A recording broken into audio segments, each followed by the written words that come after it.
Hello mga lods, ito magluto ako ng escabeche. Yan na yung mga ingredients mga lods. Meron tayong carrots, luya, garlic, bell pepper, onion, at saka yung 3/4 yan mga lods, isang piraso na prito ko muna bago ko gawing escabeche. Ito mga lods, piniprito muna natin itong katambak bago natin lagyan ng sauce. Ito na mga lods, mag-isa na tayo ng lamas para sa ating escabeche. Unahin natin itong garlic.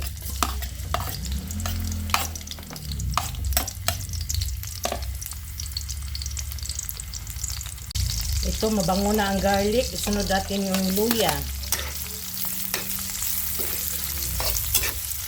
Ganyan lang kasimple mga lods. Lumabas na yung amoy ng garlic at saka luya. Isunod natin itong red onion.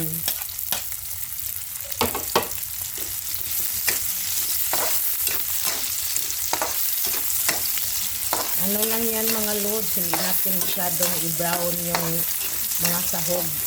Kasi masarap yung crunchy. At isunod natin itong carrots. Ayan. Sandali lang yan mga lods. Huwag yung masyadong lutuin yung mga sahog. Kasi masarap yung crunchy. At itong bell pepper.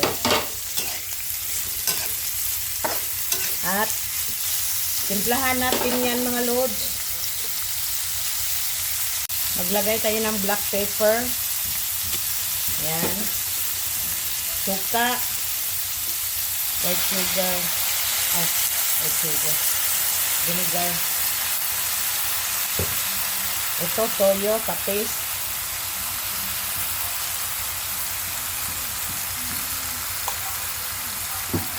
Oyster sauce. Meron ding ketchup. Para maganda yung kulay at masarap din. And magic sarap. Kunti lang magic sarap mga lods. Hindi ito marami. And last is sugar, brown sugar. Halo-haloin. Maglagay tayo ng kunting tubig. Kunti lang mga lods. Ayan.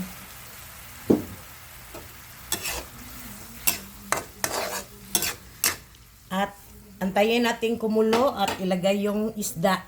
Lastly, ito, ilagay natin itong isda na katambak. Ayan.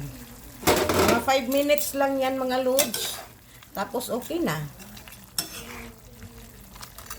Ayan.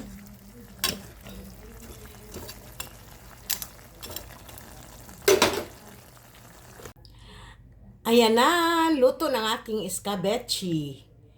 Yummy! Kain na. Luto na ang ating yummy escabeche.